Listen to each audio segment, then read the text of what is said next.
മാതാജി എന്നെ കോഹോസ്റ്റ് ആക്കിയില്ല. ഹരേ കൃഷ്ണ.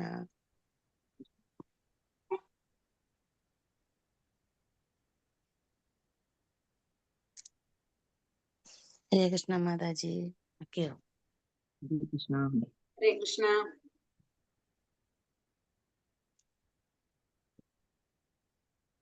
ഹരേ കൃഷ്ണ. ഹരേ കൃഷ്ണ മാതാജി, നമസ്കാരം. ഹരേ കൃഷ്ണ. പ്രണാമം മാതാജി, എല്ലാവർക്കും പ്രണാമം. ഹരേ കൃഷ്ണ. ഓം നമോ ഭഗവതേ വാസുദേവായ. ഓം നമോ ഭഗവതേ വാസുദേവായ. ഓം നമോ ഭഗവതേ വാസുദേവായ. ഓം അജ്ഞാനതിമിരാന്ധസ്യ ജ്ഞാനാഞ്ജനാശലാകയ ചക്ഷുരുന്മീലിതം യേന തസ്മൈ ശ്രീ ഗുരവേ നമഃ. ശ്രീ ചൈതന്യ മനോഭീഷ്ടം സ്ഥാപിതം യേന ഭൂതലേ സ്വയം രൂപ കഥാ മഹ്യം ദദാതി സോപദാന്തികം. വന്ദേഹം ശ്രീഗുരോ ശ്രീയുതപദകമലം ശ്രീഗുരോൻ വൈഷ്ണവാം ച ശ്രീരൂപം സാഗ്രജാതം സഗണരഘുനാഥാന്വിതം തം സജീവം സാദൈതം സാവധൂതം പരിജന സഹിതം കൃഷ്ണ ചൈതന്യദേവം ശ്രീരാധാ കൃഷ്ണപാദാൻ സഗണലളിത ശ്രീ വിശാഖാന്വിതാം ച. ഹേ കൃഷ്ണ കരുണാ സിന്ധോ ദീനബന്ധോ ജഗത്പദേ ഗോപേശ ഗോപികാ കാന്ത രാധാ കാന്ത നമോസ്തുതേ. തപ്ത കാഞ്ചന ഗൗരാംഗി ശ്രീരാധേ വൃന്ദാവനേശ്വരി ഋഷഭാനുസുതേ ദേവി പ്രണമാമി ഹരിപ്രിയേ. വാഞ്ചാകൽപതരൂപേശ്ച കൃപാ സിന്ധോഭ്യേവ ച പതിതാനാം പാവനേഭ്യോ വൈഷ്ണവേഭ്യോ നമോ നമഃ. നമോ വിഷ്ണുപാദായ കൃഷ്ണപ്രേഷ്ഠായ ഭൂതലേ ശ്രീമതേ ഭക്തിവേദാന്ത സ്വാമിൻ ഇതി നാമിനേ. നമസ്തേ സരസ്വതേ ദേവേ ഗൗരവാണി പ്രചാരിണേ നിർവിശേഷ ശൂന്യവാദി പാശ്ചാത്യ ദേശതാരിണേ. ജയ ശ്രീ കൃഷ്ണ ചൈതന്യ പ്രഭു നിത്യാനന്ദ ശ്രീ അദ്വൈത ഗദാധര ശ്രീവാസാദി ഗൗര ഭക്തവൃന്ദ. ഹരേ കൃഷ്ണ കൃഷ്ണ കൃഷ്ണ ഹരേ ഹരേ, ഹരേ രാമ രാമ രാമ ഹരേ ഹരേ. ഹരേ കൃഷ്ണ. ശ്രീ ശ്രീ രാധാ കോവിന്ദ് ടെമ്പിൾ ഇസ്കോൺ മാംഗ്ലൂരിന്റെ ഭഗവത്ഗീത ക്ലാസ്സിലേക്ക് എല്ലാവർക്കും സ്വാഗതം. ലെവൽ 2 അധ്യായം 6 പാർട്ട് 2 ആണ് എടുക്കാനുള്ളത്. എത്ര ശ്ലോകം വരെ എടുത്തിണ്ടായിരുന്ന മാതാജി? 24 24 മാതാജി. 24 വരെ കംപ്ലീറ്റ് ആയി അല്ലേ? 24 കംപ്ലീറ്റ് ആയി. 25ാമത്തെ ശ്ലോകം നമ്മൾ എടുക്കണം. അപ്പൊ അധ്യായം 6 എന്ന് വെച്ചിട്ടുണ്ടെങ്കിൽ 6ൽ എന്താ പറയുന്നത്? യഥാർത്ഥ സന്യാസി ആരാണെന്നാണ് അധ്യായം 6ൽ നമുക്ക് പറഞ്ഞു തരുന്നത് അല്ലെ? യഥാർത്ഥ സന്യാസി ധ്യാനയോഗമാണ് 6ാമത്തെ അധ്യായത്തിന്റെ പേര്. കർമ്മയോഗത്തിലെ 6ാമത്തെ അധ്യായമാണ് കർമ്മയോഗത്തിന്. നമുക്കറിയാം ഭഗവത്ഗീതയുടെ 3 പാർട്ടില് ഫസ്റ്റ് പാർട്ട് കർമ്മയോഗം, അതില് ലാസ്റ്റ് അധ്യായമാണ് നമ്മളെ ധ്യാനയോഗം, 6ാമത്തെ അധ്യായം. അപ്പൊ ഇതില് സന്യാസി ആരാണ്, യഥാർത്ഥ സന്യാസി ആരാണെന്നാണ് നമുക്ക് ഈ അധ്യായത്തിൽ 1 മുതൽ 4 വരെയുള്ള ശ്ലോകത്തിലൊക്കെ പറഞ്ഞു തന്നത്. പിന്നെ അതുപോലെ തന്നെ യഥാർത്ഥത്തിൽ നമ്മളെ ശത്രുവും മിത്രവും എന്താണ്, അതാരാണെന്നും ഇതിൽ നമ്മൾ പറഞ്ഞു. നമ്മൾ മനസ്സിലാക്കിയിട്ടുണ്ടായിരുന്നു മനസ്സാണ് നമ്മളുടെ മിത്രവും നമ്മളുടെ മനസ്സാണ്, ശത്രുവും നമ്മളുടെ ആരാണ്, മനസ്സ് തന്നെയാണ് നമ്മളുടെ ഉറ്റമിത്രമെന്നും ഉറ്റശത്രു എന്നും നമുക്ക് മനസ്സിലായി. പിന്നെ നമ്മൾ എന്താ ഇതിൽ പറഞ്ഞത്? അഷ്ടാംഗയോഗിയെ കുറിച്ച് പറഞ്ഞിരുന്നു അല്ലെ? അഷ്ടാംഗയോഗ അതെങ്ങനെയാണ് അത് ചെയ്യേണ്ടതെന്നും ഭഗവാൻ ഇതിൽ നമുക്ക് വിശദീകരിച്ച് തരുന്നുണ്ടായിരുന്നു. ഇനി ഇതില് ഈ പരിശീലനത്തിന്റെ നേട്ടങ്ങൾ, ഇനി നമ്മൾ ഇനി അടുത്ത ശ്ലോകങ്ങളിൽ നമ്മൾ എന്താണ് ഈ അഷ്ടാംഗ യോഗയൊക്കെ പരിശീലിക്കുന്നതിന്റെ നേട്ടങ്ങളെ കുറിച്ചാണ് ഇനി നമുക്ക് പറഞ്ഞു തരുന്നത്. ഇനി ഇതെങ്ങനെയാണ് നമ്മള് മനസ്സിനെ നമ്മൾ നിയന്ത്രിക്കേണ്ടത് എങ്ങനെയാണെന്നും, അപ്പൊ ഇതിങ്ങനെ നിയന്ത്രിക്കുന്നത് കൊണ്ട് നമുക്ക് ഉണ്ടാവുന്ന നേട്ടങ്ങൾ എന്തൊക്കെയാണെന്നും നമുക്ക് ഇനിയുള്ള ശ്ലോകങ്ങളിലൂടെ നോക്കാം. പിന്നെ അതേപോലെ തന്നെ അർജുനൻ പറയുന്നുണ്ട് ഇതൊക്കെ ചെയ്യാനായിട്ട് ഭയങ്കര ബുദ്ധിമുട്ടാണ് എന്നൊക്കെ പറയുന്നുണ്ട് ഭഗവാന്റെ അടുത്ത് അർജുനൻ. അപ്പൊ അതെല്ലാം ഇനി അടുത്ത ശ്ലോകങ്ങളിലേക്ക് നമുക്ക് വരുന്നതിരുന്നിട്ട്. അപ്പൊ നമുക്ക് ഇനി ബാക്കിയുള്ള ശ്ലോകങ്ങൾ, അപ്പൊ 24 വരെയുള്ള ശ്ലോകങ്ങള് നമ്മളിപ്പോ കണ്ടു. 25ാമത്തെ ശ്ലോകം തൊട്ടാണ് നമുക്കിപ്പോ നോക്കാനുള്ളത്. ഹരേ കൃഷ്ണ. അപ്പൊ നമുക്ക് നോക്കാം. 25ാമത്തെ ശ്ലോകം. 25ാമത്തെ ശ്ലോകത്തിൽ എന്താ പറയുന്നത്? ശനൈ ശനൈ രൂപരമേത്പുത്യ ധൃതി ഗൃഹീതയാ ആത്മസംസ്ഥം മനാ കൃത്വാ നാം കിംചിദപി ചിന്തയേത്. ക്രമേണ പടിപടിയായി വിശ്വാസദാർഢ്യമാർന്ന ബുദ്ധിയുടെ സഹായത്താൽ സമാധിസ്ഥനാകണം. മനസ്സിനെ ആത്മാവിൽ ഉറപ്പിക്കുക, മറ്റൊന്നിനെയും കുറിച്ച് ചിന്തിക്കാതെ. ദൃഢവിശ്വാസം കൊണ്ടും ബുദ്ധി ഉപയോഗിച്ചും പതുക്കെ പതുക്കെ ഇന്ദ്രിയ വിഷയങ്ങളിൽ നിന്ന് നമ്മൾ എന്ത് ചെയ്യണം? വിരമിക്കണം. അതിനെയാണ് നമ്മൾ എന്തെന്ന് പറയുന്നത്? പ്രത്യാഹാരം എന്ന് പറയുന്നത്. ഇപ്പൊ എന്താ പറയുന്നത്? ദൃഢവിശ്വാസം കൊണ്ടും ബുദ്ധി ഉപയോഗിച്ചും നമ്മൾ എന്ത് ചെയ്യണം? പതുക്കെ പതുക്കെ ഇന്ദ്രിയ വിഷയങ്ങളിൽ നിന്ന് നമ്മൾ വിരമിക്കണം. അപ്പൊ നമ്മൾ ദൃഢമായിട്ട് വിശ്വസിച്ച് അതുപോലെ തന്നെ നമ്മളെ ബുദ്ധി ഉപയോഗിച്ചുകൊണ്ട് നമ്മളെ ഇന്ദ്രിയ വിഷയങ്ങളിൽ നമ്മൾ പതുക്കെ പതുക്കെ എന്ത് ചെയ്യണം? മാറിക്കൊണ്ടിരിക്കണം. അങ്ങനെ മാറിയിട്ട് അതിനെ നമ്മൾ എന്തെന്നാ പറയുന്നത്? പ്രത്യാഹാരം എന്നാണ് അതിനെ പറയുന്നത്. അങ്ങനെ നമുക്ക് ഇതിനൊക്കെ ചെയ്തുകൊണ്ട് നമ്മൾ എന്ത് ചെയ്യണം? മനസ്സിനെ നിയന്ത്രിച്ച് സമാധിയിലേക്ക് വരാനായിട്ട് ശ്രമിക്കണം. നമ്മൾ മനസ്സിനെ കൺട്രോൾ ചെയ്യാനാണ് ഇതൊക്കെ നമ്മളോട് പറയുന്നത്. പരമപുരുഷന്റെ ആനന്ദത്തിലല്ലാതെ മറ്റൊന്നിലും അയാൾ ആനന്ദിക്കുന്നില്ല. നേരിട്ടുള്ള കൃഷ്ണാബോധ പ്രവർത്തനം കൊണ്ട് ഈ ഒരവസ്ഥയിൽ എത്തിച്ചേരാൻ എളുപ്പത്തിൽ സാധിക്കും. അപ്പൊ ഭഗവാൻ പരമപുരുഷന്റെ ആനന്ദത്തിലല്ലാതെ മറ്റൊന്നിലും ഒരാൾക്ക് എന്ത് കിട്ടുന്നില്ല? ആനന്ദം കിട്ടുന്നില്ല. അപ്പൊ നമുക്കത് കിട്ടാനായിട്ട് എളുപ്പം എന്താണ്? കൃഷ്ണാവബോധം. നേരിട്ടുള്ള കൃഷ്ണാവബോധ പ്രവർത്തനങ്ങളാണ് നമുക്ക് ഭഗവാനുമായിട്ടുള്ള ആ ഒരു ആനന്ദത്തിൽ എത്താനായിട്ടുള്ള ഏറ്റവും വലിയൊരു ഉപായം എന്താണ്? ഏറ്റവും എളുപ്പത്തിൽ നമുക്ക് സാധിക്കുന്നത് എങ്ങനെയാണ്? നേരിട്ടുള്ള കൃഷ്ണാവബോധ പ്രവർത്തനങ്ങള്, ഭക്തിയുടെ സേവനങ്ങളാണ് നമുക്കതിന് ഏറ്റവും എളുപ്പത്തിൽ നമുക്ക് സാധിക്കുന്നത്. അടുത്ത ശ്ലോകം. യതോ യതോ നിശ്ചലതി മനശ്ചഞ്ചലമസ്ഥിരം തതസ്തതോ നിയമേത ദാത്മന്യേവാവശം നയേത്. സ്വഭാവേന ചപലവും ചഞ്ചലവുമായ മനസ്സ് എവിടെയൊക്കെ അലഞ്ഞു നടക്കുന്നുവോ അവിടെ നിന്നെല്ലാം പിൻവലിച്ച് അതിനെ ആത്മാവിന് അധീനമാക്കിക്കൊള്ളണം. എന്താണ് പറയുക? സ്വഭാവേന ചപലവും പിന്നെ ചഞ്ചലവുമായ മനസ്സ്. നമ്മളെ മനസ്സിന്റെ പ്രത്യേകത അത് ഭയങ്കര ചപലമാണ്, ചഞ്ചലവുമാണ്. അത് എവിടേക്കാണ് അലഞ്ഞു നടക്കുന്നത് അവിടെ നിന്നെല്ലാം പിൻവലിച്ച് അതിനെ ആത്മാവിന് അധീനമാക്കിക്കൊള്ളണം എന്ന് പറയുന്നത്. അപ്പൊ മനസ്സിങ്ങനെ പാറിപ്പറന്ന് അതിന്റെ ഇഷ്ടത്തിന് ഇങ്ങനെ നടക്കുകയാണ്. അപ്പൊ അവിടെ നിന്നൊക്കെ പിൻവലിച്ചുകൊണ്ട് നമ്മൾ എന്ത് ചെയ്തുകൊണ്ടിരിക്കണം? അതിനെ നമുക്ക് ആത്മാവിന് അധീനമാക്കണം. ആത്മാവിന് അധീനമാക്കിയിട്ട് അതിനെ നിർത്താനായിട്ട് ശ്രമിക്കണം. വിശുദ്ധിയാർന്ന ഇന്ദ്രിയങ്ങളാൽ കൃഷ്ണനെ സേവിക്കുന്നതിനെ കൃഷ്ണാവബോധം എന്ന് പറയുന്നു. അപ്പൊ അങ്ങനെ നമുക്ക് ചെയ്യണമെങ്കിൽ എന്ത് വേണം? നമ്മള് മനസ്സിങ്ങനെ പല സ്ഥലത്തും ഇങ്ങനെ പാറിപ്പറന്ന് നടക്കാണ്, ഒരിക്കലും ഉറയ്ക്കാതെ ഇങ്ങനെ ഇളകിക്കൊണ്ടിരിക്കുകയാണെങ്കിൽ നമ്മൾ എന്ത് ചെയ്യണം? ആത്മജ്ഞാനം നേടിയ ഒരു യോഗിക്ക് എന്തിനു സാധിക്കും? മനസ്സിനെ കൺട്രോൾ ചെയ്യാനായിട്ട് സാധിക്കും. അങ്ങനെ അയാൾക്ക് എന്ത് ചെയ്യും? മനസ്സിനെ നിയന്ത്രിക്കാനും ചിന്തിക്കും. മനസ്സ് അയാളെ നിയന്ത്രിക്കാതെ മനസ്സിനെ കൺട്രോൾ ചെയ്യാനായിട്ട് ആർക്ക് സാധിക്കും? യോഗികൾക്ക്, ആത്മജ്ഞാനം നേടിയ യോഗികൾക്ക് സാധിക്കും. അപ്പൊ വിശുദ്ധിയാർന്ന ഇന്ദ്രിയങ്ങളാൽ കൃഷ്ണനെ സേവിക്കുന്നതിനെ കൃഷ്ണാവബോധം എന്ന് പറയും. അപ്പൊ കൃഷ്ണാവബോധം എന്ന് പറഞ്ഞപ്പോ നമുക്കറിയാം, നമ്മൾ ഇന്ദ്രിയങ്ങൾ കൊണ്ട് ഭഗവാനെ സേവിക്കുന്നതിനെയാണ് നമ്മൾ എന്ത് പറയുന്നത്? കൃഷ്ണാവബോധം. അതായത് ഏതൊരു സമയത്തും ഭഗവാനെ കുറിച്ച് മാത്രം നമ്മൾ ചിന്തിക്കുന്നുണ്ട്. ഇന്ദ്രിയങ്ങളെ പൂർണ്ണമായി നിയന്ത്രിക്കാനുള്ള വഴിയാണത്. എന്തിനധികം യോഗ പരിശീലനത്തിന്റെ പരമകാഷ്ഠയും അത് തന്നെ. അപ്പൊ ഇന്ദ്രിയങ്ങളെ പൂർണ്ണമായിട്ട് നിയന്ത്രിക്കാനുള്ള വഴിയാണ് എന്ത്? കൃഷ്ണാവബോധം. കൃഷ്ണാവബോധത്തിലൂടെ മാത്രമേ നമുക്ക് ഇന്ദ്രിയങ്ങളെ പൂർണ്ണമായിട്ട് ഭഗവാനിക്ക് വേണ്ടിയിട്ട്, ഭഗവാന്റെ സേവയ്ക്ക് വേണ്ടിയിട്ട് ഉപയോഗിക്കാനായിട്ട് സാധിക്കുന്നുള്ളൂ. ആ വഴിയാണ് നമുക്ക് എന്ത് ചെയ്യാൻ സാധിക്കുന്നത്? നമുക്ക് നമ്മളെ മനസ്സിനെ കൺട്രോൾ ചെയ്യാനായിട്ട് സാധിക്കുന്നത്. ഇനി അടുത്ത ശ്ലോകത്തിൽ എന്താ പറയണത്?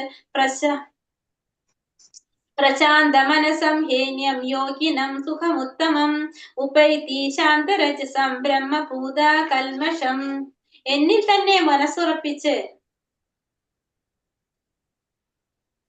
തന്നെ മനസ്സുറപ്പിച്ച യോഗി അതീന്ദ്രിയ ആനന്ദത്തിന്റെ പരമകാഷ്ഠയിൽ എത്തുന്നു. അയാൾ രജോ ഗുണത്തിന് അതീതനാണ്. താൻ പരമപുരുഷനുമായി ഗുണത്തിൽ ഒന്നാണെന്ന് മനസ്സിലാക്കുന്നതിനാൽ പൂർവ്വകർമ്മങ്ങളുടെ പ്രതികരണങ്ങളിൽ നിന്ന് മുക്തനുമാണ്. അവിടെ എന്താ പറയണത്? ഭഗവാനിൽ തന്നെ മനസ്സുറപ്പിച്ച യോഗി എന്താ സംഭവിക്കുന്നത്? അതീന്ദ്രിയ ആനന്ദത്തിന്റെ ആ മൂർധന്യാവസ്ഥയിൽ എത്തും. കാരണം ഭഗവാനിൽ തന്നെ മനസ്സുറപ്പിച്ച ഒരു വ്യക്തിക്ക് എന്താണ്? സ്വന്തമായിട്ട് യാതൊരു ആഗ്രഹങ്ങളും ഇല്ല, എല്ലാതും ഭഗവാന് സമർപ്പിച്ചിരിക്കുന്നത് കൊണ്ട് അദ്ദേഹം അതീന്ദ്രിയ ആനന്ദത്തിന്റെ പരമകാഷ്ഠയിലെത്തും. അയാൾ രജോ ഗുണത്തിന് അതീതനായിരിക്കും. കാരണം അയാൾക്ക് അയാളുടേതായിട്ടുള്ള യാതൊരു ആഗ്രഹങ്ങളും ഉണ്ടാവില്ല. അയാൾ രജോ ഗുണത്തിന് അതീതനാണ്. താൻ പരമപുരുഷനുമായി ഗുണത്തിൽ ഒന്നാണെന്ന് മനസ്സിലാക്കുന്നതിനാൽ, പരമപുരുഷന്റെ അംശമാണ്, ഭഗവാന്റെ അംശമാണ്, ഗുണത്തിൽ ഒന്നാണ്, അളവിലാണ് വ്യത്യാസം അല്ലെ, ഗുണത്തിൽ ഒന്നാണെന്ന് മനസ്സിലാക്കുന്നതിനാൽ പൂർവ്വകർമ്മങ്ങളുടെ പ്രതികരണത്തിൽ നിന്നും ആര് മുക്തനാണ്? ഈ യോഗി മുക്തനാണ്. യോഗിക്ക് അറിയാൻ സാധിക്കുന്ന എല്ലാതും യോഗിക്ക് അറിയാൻ പറ്റാണ് അല്ലെ. യോഗിയുടെ അവസ്ഥ എന്താണെന്നും യോഗിയും ഭഗവാനും തമ്മിലുള്ള ബന്ധം എന്താണെന്നും ആർക്ക് മനസ്സിലാവാണ്? യോഗി ആയിട്ടുള്ള ഒരു വ്യക്തിക്ക് അറിയാനായിട്ട് സാധിക്കുന്നത്. കാരണം അത് അങ്ങനെയുള്ള വ്യക്തികൾ ആരാണ്? നമ്മൾ പറഞ്ഞു ബ്രഹ്മഭൂതാവസ്ഥ നമ്മൾ പറഞ്ഞു കഴിഞ്ഞില്ല. ഭൗതിക മാലിന്യങ്ങളെല്ലാം ഒഴിഞ്ഞ് ഇന്ദ്രിയങ്ങൾക്ക് അതീതമായിട്ട് ഭഗവാന്റെ സേവനങ്ങൾ ചെയ്തുകൊണ്ട് സൂചിപ്പിക്കുകയാണ്. ഭഗവത് സേവനത്തിൽ ഏർപ്പെട്ടിരിക്കുന്നവരാണ് അവര്. അപ്പൊ ഭഗവാനെ മാത്രമാണ് അവരെന്ത് ചെയ്തുകൊണ്ടിരിക്കുന്നത്? ഭഗവാനെ മാത്രം ആശ്രയിച്ച് ഭഗവാനിന് മാത്രം എല്ലാ എന്താ പറയാ എല്ലാ ഇന്ദ്രിയങ്ങളും എല്ലാം സമർപ്പിച്ചിരിക്കുന്നവരാണ് ഈ പറഞ്ഞ യോഗികളെല്ലാം. യുഞ്ജന്നേവം സദാത്മാനം യോഗി വിഗത കൽമഷഃ സുഖേന ബ്രഹ്മ സംസ്പർശമത്യന്തം സുഖമശ്നുതേ.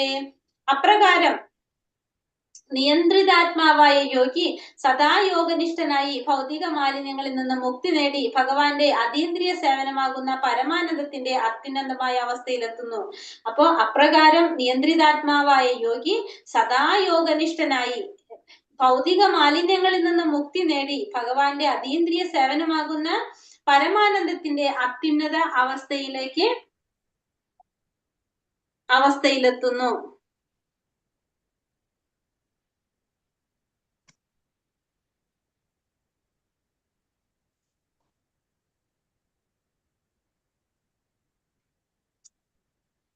അത്യുന്നതമായ അവസ്ഥയിലെത്തുന്നു. അപ്രകാരം നിയന്ത്രിതാത്മായ യോഗി സദാ യോഗനിഷ്ഠനായി ഭൗതിക മാലിന്യങ്ങളിൽ നിന്ന് മുക്തി നേടി ഭഗവാന്റെ അതീന്ദ്രിയ സേവനമാകുന്ന പരമാനന്ദത്തിന്റെ അത്യുന്നത അവസ്ഥയിലെത്തും. എന്താ അവിടെ പറയുന്നത് നമ്മളെടുത്ത്? ഇവിടെ എന്താ നമുക്ക് പറഞ്ഞു തരുന്നത്? യോഗി എന്ന് വെച്ചാൽ ആരാണെന്ന് നമുക്ക് മനസ്സിലായി. എപ്പോഴും യോഗനിഷ്ഠനായിട്ട് ഭഗവാനെ തന്നെ ധ്യാനിച്ചിരിക്കുന്ന ഒരു വ്യക്തിയാണ് അല്ലെ. അദ്ദേഹം മാലിന്യങ്ങളിൽ നിന്നെല്ലാം ഭൗതികമായിട്ടുള്ള എല്ലാ മാലിന്യങ്ങളിൽ നിന്നും മുക്തനാണ്. അദ്ദേഹത്തിന്റെ അവസ്ഥ എന്തായിരിക്കും? പരമാനന്ദായിരിക്കും. ഫുള്ള് പരമാനന്ദത്തിന്റെ അത്യുന്നതയിലെ പരമാനന്ദത്തിന്റെ അത്യുന്നതമായ ഒരു അവസ്ഥയായിരിക്കും ആരുടേത്? ഈ യോഗിയുടേത്. പിന്നെന്താ പറയണത്? പരമപുരുഷനോട് ബന്ധപ്പെട്ട് തന്റെ മൂലസ്വരൂപം അറിയുക എന്നതാണ് ആത്മസാക്ഷാത്കാരം. പരമപുരുഷന്റെ വിഭിന്ന അംശമാണ് ആര്? ജീവാത്മാവ്. അതിന്റെ യഥാർത്ഥ സ്ഥാനം ഭഗവാന്റെ അതീന്ദ്രിയമായ ഭക്തിയുത സേവനത്തിലാണ്. അപ്പൊ ജീവാത്മാവിന്റെ പ്രവൃത്തി എന്താണ്? ജീവാത്മാവിന്റെ ലക്ഷ്യം എന്താണ്? ജീവാത്മാവിന്റെ സ്ഥാനം എന്ന് പറയുന്നത് ജീവാത്മാവ് ഭഗവാന്റെ സേവനത്തിൽ ഏർപ്പെടുക എന്നുള്ളതാണ് ആരുടെ ഏറ്റവും വലിയ ലക്ഷ്യം? ഏറ്റവും വലിയ ഉത്തരവാദിത്വം എന്താണ്? ഭഗവാന്റെ സേവനത്തിൽ ഏർപ്പെട്ടുകൊണ്ടിരിക്കുക എന്നുള്ളതാണ് ജീവാത്മാവിന്റെ ലക്ഷ്യം. പരമപുരുഷനോട് ആത്മസാക്ഷാത്കാരം എന്ന് വെച്ച് എന്താണ് പറയണത്? ഭഗവാനെ ബന്ധപ്പെട്ട് തന്റെ മൂലസ്വരൂപം അറിയുക. നമ്മൾ ആരാണ്? നമുക്ക് ഭഗവാനുമായിട്ടുള്ള ഒരു ബന്ധം എന്താണ്? ആ ഒരു യഥാർത്ഥ സ്ഥാനം അത് മനസ്സിലാക്കുക എന്നുള്ളത് എന്നതാണ് എന്ത്? ആത്മസാക്ഷാത്കാരം എന്നതുകൊണ്ട് നമ്മൾ അർത്ഥമാക്കുന്നത്. ഇനി എന്താ പറയുക? സർവഭൂതാത്മന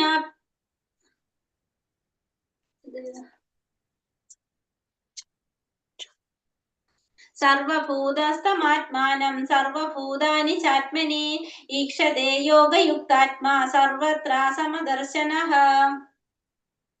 ഒരു യഥാർത്ഥ യോഗി സർവജീവികളിലും എന്നെ കാണുന്നു. അയാൾ ജീവികളെയും എന്നിലും കാണുന്നു. ആത്മസാക്ഷാത്കാരം സിദ്ധിച്ചവൻ പരമപുരുഷനായ എന്നെ എവിടെയും കണ്ടെത്തും. ഇനി ഒരു യഥാർത്ഥ യോഗി എങ്ങനെയായിരിക്കണം എന്നാ പറയുന്നത് ഭഗവാൻ. യഥാർത്ഥ യോഗി എങ്ങനെയായിരിക്കണം?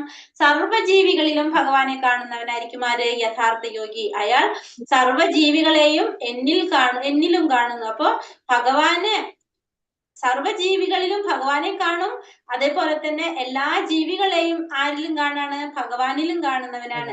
ആത്മസാക്ഷാത്കാരം സിദ്ധിച്ച പരമപുരുഷനായ എന്നെ എവിടെയും കണ്ടെത്തും. അപ്പൊ ആത്മസാക്ഷാത്കാരം സിദ്ധിച്ചവൻ എന്താണ്? എവിടെ നോക്കിയാലും എല്ലാവരും ആരെ കാണുന്നത്? ഭഗവാനെയാണ് കാണുന്നത്. എല്ലാവരുടെ ഹൃദയത്തിലും ഭഗവാൻ ഉണ്ടെന്ന് ആര് ചിന്തിക്കാണ്? കൃഷ്ണാവബോധം ഉണർന്ന ഒരു വ്യക്തി ചിന്തിക്കാണ്. എല്ലാവരിലും ആരുണ്ട്? ഭഗവാനുണ്ട്. ഭഗവാൻ എല്ലാവരിലും കുടികൊള്ളുന്നുണ്ടെന്നാണ് ആര് ചിന്തിക്കുന്നു? കൃഷ്ണാവബോധം ഉൾക്കൊണ്ടൊരു വ്യക്തി ചിന്തിക്കുന്നു. കാരണം ഒരു വിശ്വാസമുള്ള ഒരു ഭഗവാനെ വിശ്വസിക്കുന്ന ഒരു വ്യക്തി ആയിക്കോട്ടെ, ഭഗവാനിൽ വിശ്വാസം ഇല്ലാത്തൊരു വ്യക്തി ആയിക്കോട്ടെ, എല്ലാവരുടെ ഹൃദയത്തിലും ആരെ കാണാനായിട്ട് സാധിക്കും? ഈ യോഗികൾക്ക് ഭഗവാനെ ദർശിക്കാനായിട്ട് സാധിക്കും. ഉത്തമമായിട്ടുള്ള ഒരു യോഗിയുടെ ലക്ഷണമാണ്. അതുകൊണ്ട് ഇപ്പൊ നമ്മളടുത്ത് പറഞ്ഞിരിക്കുന്നത്. അടുത്ത ശ്ലോകത്തിലോ യോമാം പശ്യന്തി സർവത്ര സർവം ചാമയി പശ്യതി തസ്യാഹം ന പ്രണശ്യാമി സചാമേ ന പ്രണശ്യതി. എവിടെയും ഞാൻ കുടികൊള്ളുന്നതായും എല്ലാം എന്നിൽ അടങ്ങുന്നതായും കാണുന്നവനെ ഞാൻ ഒരിക്കലും നഷ്ടപ്പെടുകയില്ല. എനിക്ക് അവനും നഷ്ടപ്പെട്ടു പോകുന്നില്ല. എല്ലാവരിലും ഭഗവാൻ കുടികൊള്ളുന്നുണ്ടെന്ന് മനസ്സിലാക്കുന്നവനും എല്ലാം ഭഗവാനിലാണ് അടങ്ങിയിരിക്കുന്നതെന്നും കാണാൻ കഴിയുന്നവന് ഒരിക്കലും ആര് നഷ്ടപ്പെടുന്നില്ല? ഭഗവാൻ നഷ്ടപ്പെടുന്നില്ല. മാത്രമല്ല അവർക്ക് ഭഗവാനെയും നഷ്ടപ്പെടുന്നില്ല. അപ്പൊ എല്ലാവരിലും ആരുണ്ട്? ഭഗവാനുണ്ട്. എല്ലാവരിലും ഭഗവാനുണ്ട്, ഭഗവാൻ എല്ലാവരിലും ഉണ്ട്. രണ്ടും. അതായത് ഭഗവാൻ എല്ലാവരിലും ഉണ്ട്, എല്ലാവരും ആരിലുണ്ട്? ഭഗവാനിലുണ്ട്. കാരണം ഭഗവാന്റെ അംശമാണ് എല്ലാവരും എന്ന് മനസ്സിലാക്കുന്ന ഒരു വ്യക്തിക്ക് ഒരിക്കലും ആര് നഷ്ടപ്പെടുന്നില്ല? ഭഗവാൻ നഷ്ടപ്പെടുന്നില്ല. അവന് എനിക്ക് അവന് നഷ്ടമാകുന്നില്ല. അപ്പൊ ഭഗവാന് ആ വ്യക്തിയും നഷ്ടമാകുന്നില്ല, ആ വ്യക്തിക്ക് ഭഗവാന് നഷ്ടമാകുന്നില്ല. ഇതാണ് നമ്മളെ കൃഷ്ണാവബോധത്തിന്റെ സിദ്ധാന്തം തന്നെ. കാരണം നമ്മൾ കൃഷ്ണാവബോധത്തിൽ എന്താ പറയുന്നത്? നമ്മൾ യോഗികള് എല്ലാവരും സമദർശിനിയോടെ കാണണം. സമദർശിനിയോടെ എല്ലാവരും ഒരുപോലെ നമ്മൾ കാണണം. എല്ലാവരും ആരാണ്? ഭഗവാന്റെ അംശമാണ്. എല്ലാവരിലും ഭഗവാൻ കുടികൊള്ളുന്നുണ്ട്. അപ്പൊ അതുകൊണ്ട് നമ്മള് എല്ലാവരും എന്ത് ചെയ്യണം? നമ്മൾ എല്ലാവരും ഭഗവാന്റെ അംശമാണെന്ന് കരുതിക്കൊണ്ട് എല്ലാവരും ഒരുപോലെ നമ്മൾ കാണാൻ ശ്രമിക്കണം. ശരീരം കൊണ്ട് മാത്രമേ നമ്മൾ എല്ലാവരും വ്യത്യസ്തരാകുന്നുള്ളൂ എന്നുള്ളൊരു ബോധം ആർക്കുണ്ടാവണം? ഈ കൃഷ്ണാവബോധം ഉദിച്ച വ്യക്തികൾക്ക് ഉണ്ടാവണം. കൃഷ്ണാവബോധം ഉദിച്ച ഒരു വ്യക്തി ഭഗവാനെ എവിടെയും ദർശിക്കുന്നു, എല്ലാം കൃഷ്ണൻ അധിവസിക്കുന്നു എന്ന് കാണുന്നു. കൃഷ്ണാവബോധം എന്നാൽ കൃഷ്ണനിൽ പ്രേമം വളർത്തിയെടുക്കലാണ്. സംസാരമുക്തിയേക്കാൾ സമുത്കൃഷ്ടമാണ് ഈ അവസ്ഥ. ഭക്തന് ഭഗവാനെ ദർശിക്കാതെ ഒരു നിമിഷം പോലും കഴിക്കേണ്ടി വരുന്നില്ല. അയാൾക്ക് ക്ഷണനേരം പോലും ഹൃദയസ്ഥനായ ഭഗവാനെ ദർശിക്കാതെ ജീവിക്കാൻ വയ്യെന്നാവുകയും ചെയ്യുന്നു. അപ്പൊ എന്താണ്? കൃഷ്ണാവബോധം ഉദിച്ച ഒരു വ്യക്തി എന്ന് വെച്ചാൽ എവിടെയും ഭഗവാനെ ദർശിക്കാൻ അദ്ദേഹത്തിന് കഴിയും. അദ്ദേഹം എല്ലാം കൃഷ്ണനിൽ അധിവസിക്കുന്നു എന്നും ആർക്ക് മനസ്സിലാവാണ്? കൃഷ്ണാവബോധം ഉദിച്ച ഒരു വ്യക്തിക്ക് മനസ്സിലാകാണ്. കൃഷ്ണാവബോധം എന്ന് വെച്ചാൽ എന്താണ്?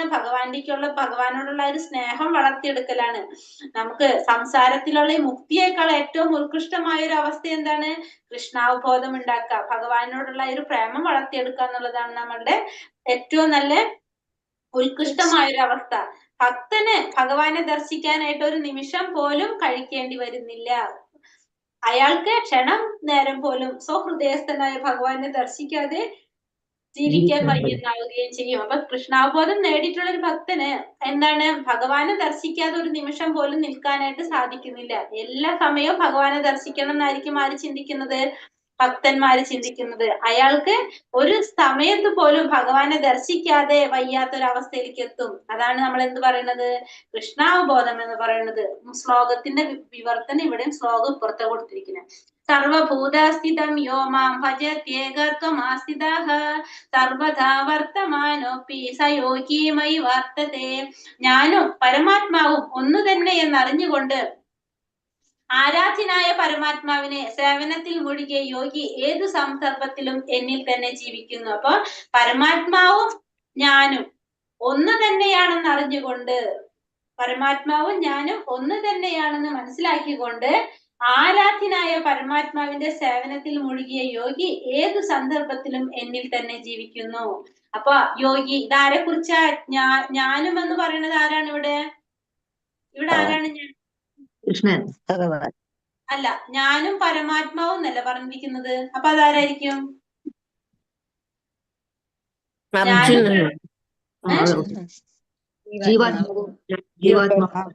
ഞാനും പരമാത്മാവും ഒന്ന് തന്നെയാണെന്ന് അറിഞ്ഞുകൊണ്ട് ആരാധ്യനായ പരമാത്മാവിന്റെ സേവനത്തിൽ മുഴുകിയ യോഗി.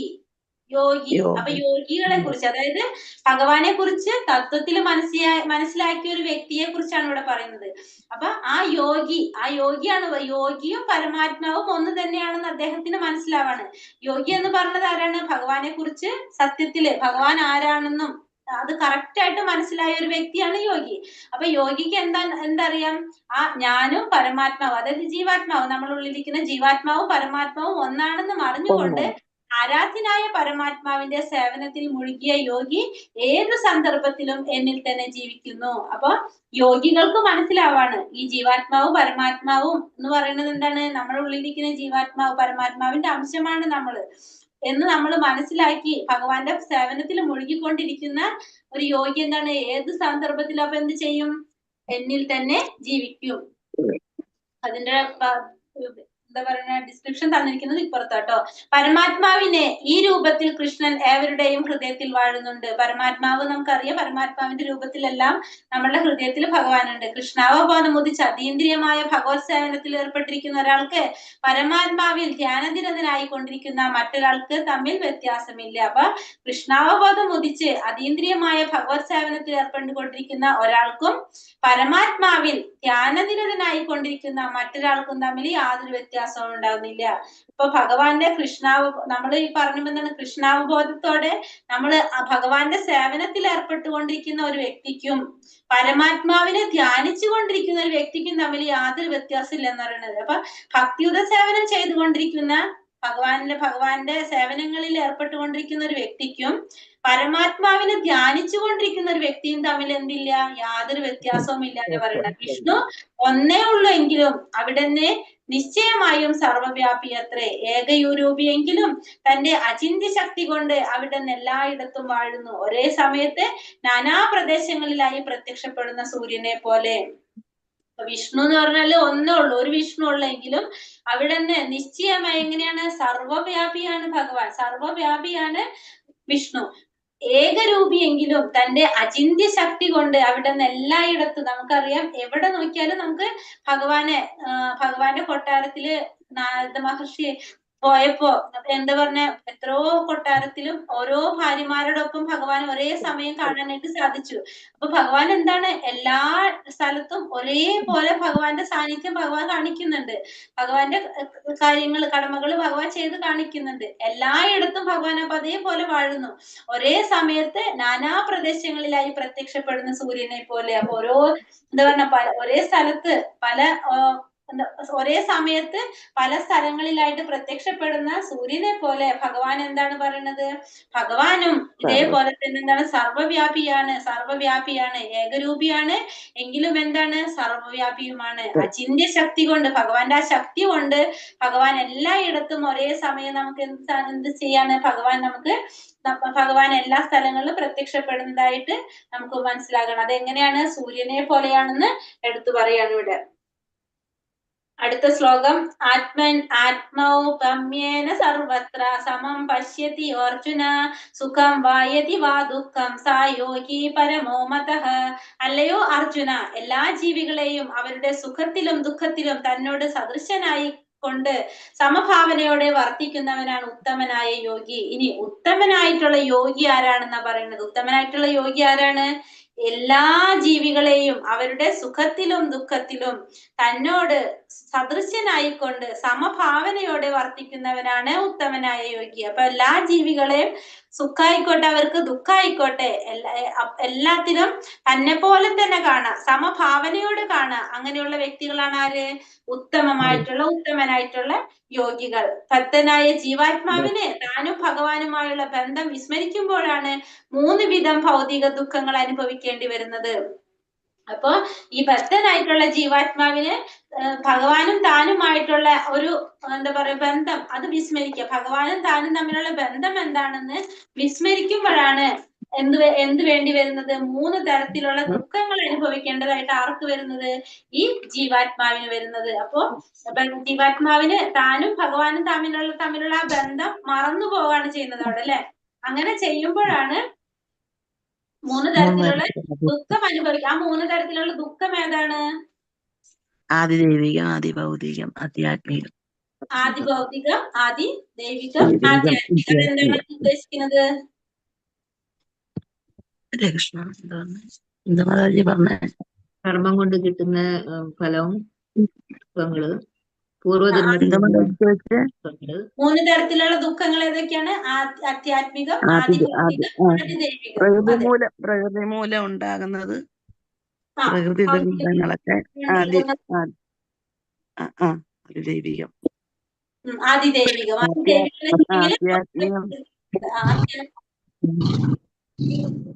ആധ്യാത്മികം സ്വയം ശരീരക്ലേശങ്ങള്. അതെ, ശരീരം കൊണ്ട് നമ്മളെ മനസ്സുകൊണ്ടൊക്കെ നമുക്ക് ആധ്യാത്മികം. ആദിഭൗതികം എന്ന് പറഞ്ഞാല് പ്രളയം അങ്ങനെയുള്ള ദുരന്തങ്ങള്. മറ്റു ജീവികളിൽ നിന്നൊക്കെ ഉണ്ടാകുന്നത്, മറ്റു ഭൗതിക പ്രകൃതിയിൽ നിന്നുണ്ടാകുന്നത് ആദിദൈവികം. തിരിച്ചാ പറഞ്ഞേ. മറ്റേത് ആദി ഭൗതികം എന്ന് വെച്ചിട്ടുണ്ടെങ്കിൽ മറ്റുള്ള ജീവികളിൽ നിന്നും കീടങ്ങളിൽ ജീവികളിൽ നിന്നൊക്കെ ഉണ്ടാകാം.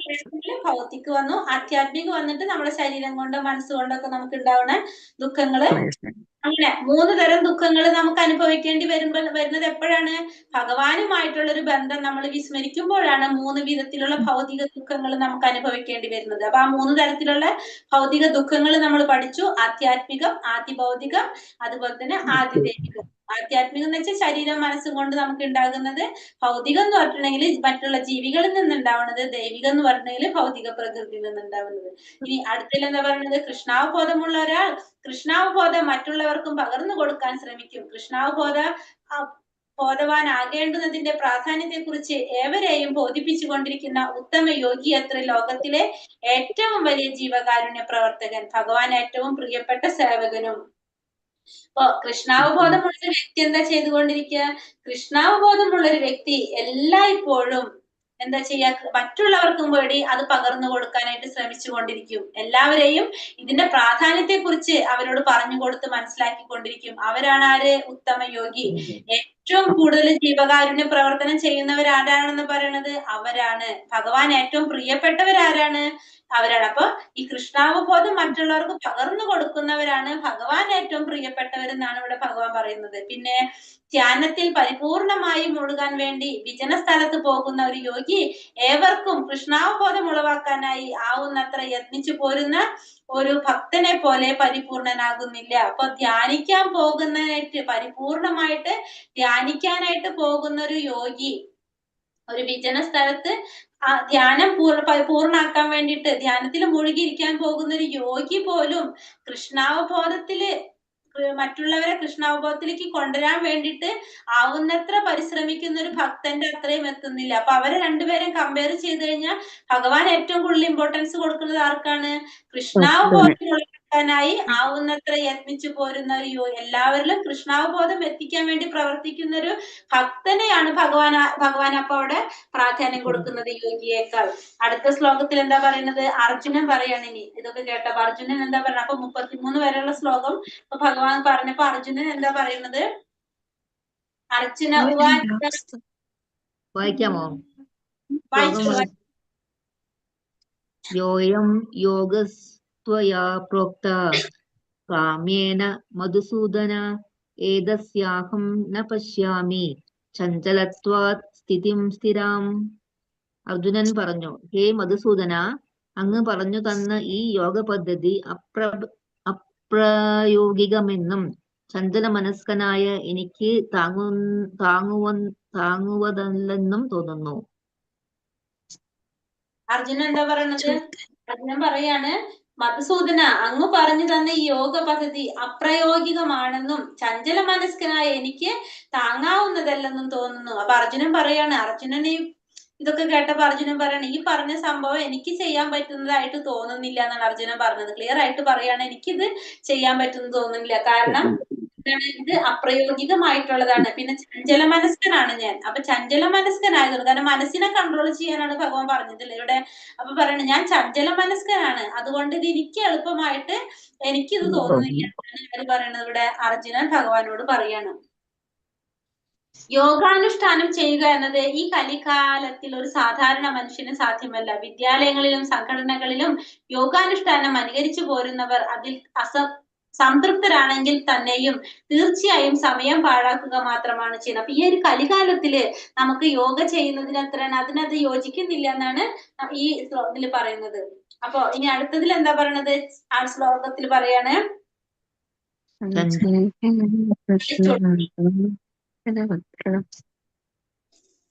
ഹരേ കൃഷ്ണ. വായിക്കുന്നുണ്ടോ? വായിച്ചോളന്ന് വേഗം. വേറെ ആരോ വായിക്കുന്നുണ്ടല്ലോ.